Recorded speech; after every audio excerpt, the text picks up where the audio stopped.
Remix, mix. F the mother, cause I'm down for my sister. F the mother, cause I'm down for my sister. I'll ride for my sister. Hey. I'm sorry, guys. I'm so sorry. But you got to put me in the category with Solange and Hallie because I do not play when it comes to my sister. You have a problem with my sister, you have a problem with me, and that's that. But I say all of this because I really do love my sister and I respect her so much. And it wasn't until right before my freshman year of high school that this deeper level of respect formed for her. But before we get into this story time, I just want to share a little memory I had while my hair was relaxed. So, every other Saturday, my sister, my mother, and we would pile up into the van and go to Miss Brenda.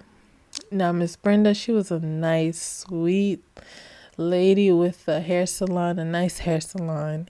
And she was the only one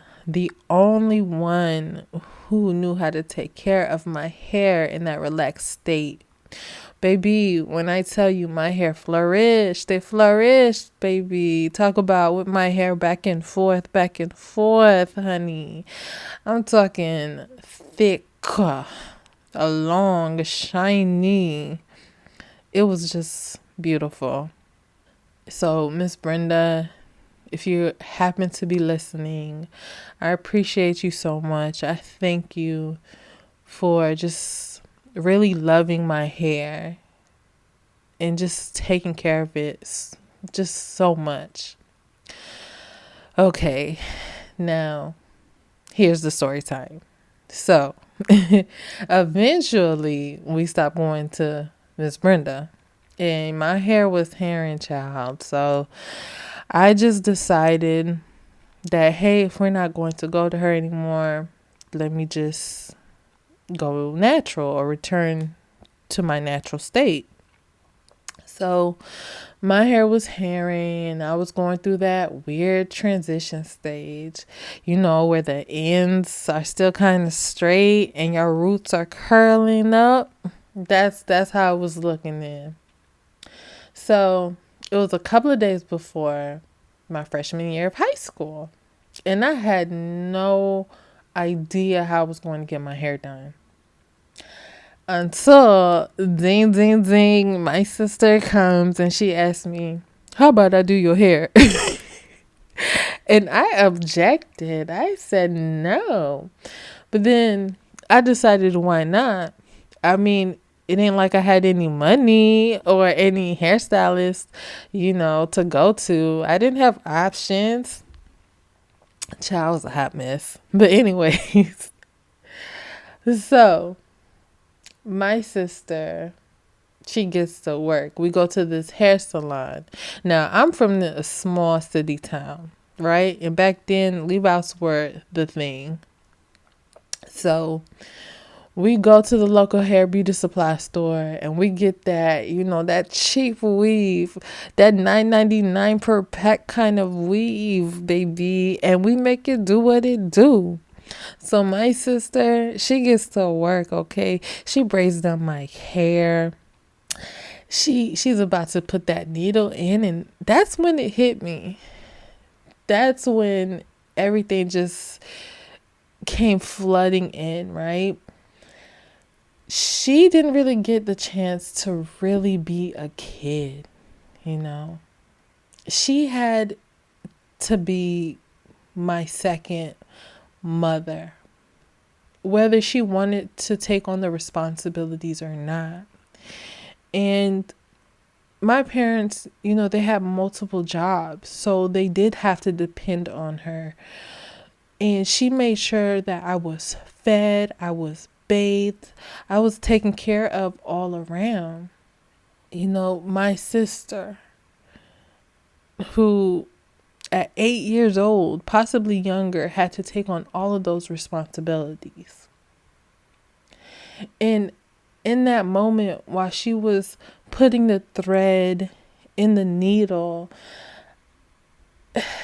it was that moment she had decided to do my hair because she didn't want me to get made fun of. See, no one owes you anything, even if it's family.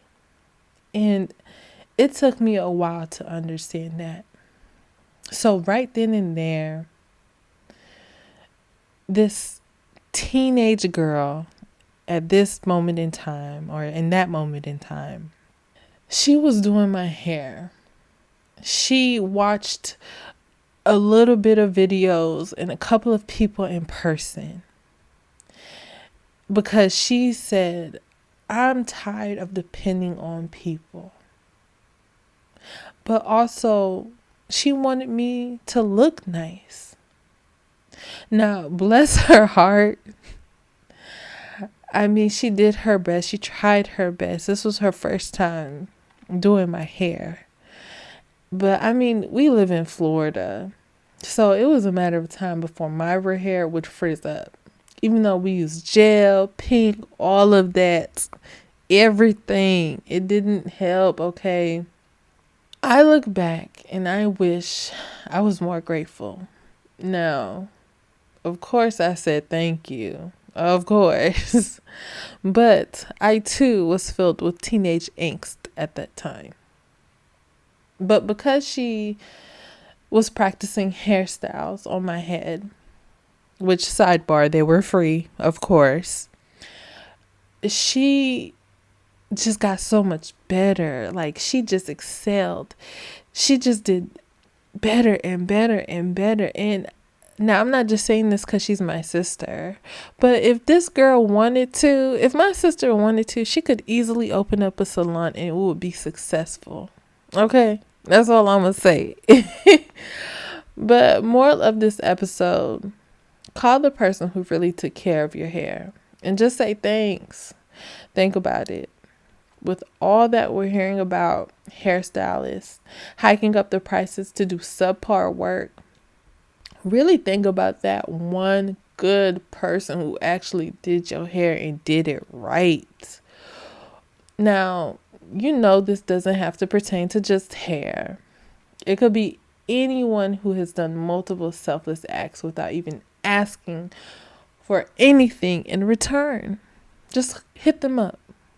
Hey, I'm a black girl that can't do hair. Before I go, feel free to send me a story about your hair journey. Whether it be a hair horror story, a hair love story, or anything in between, I'll be happy to read it out loud on this podcast.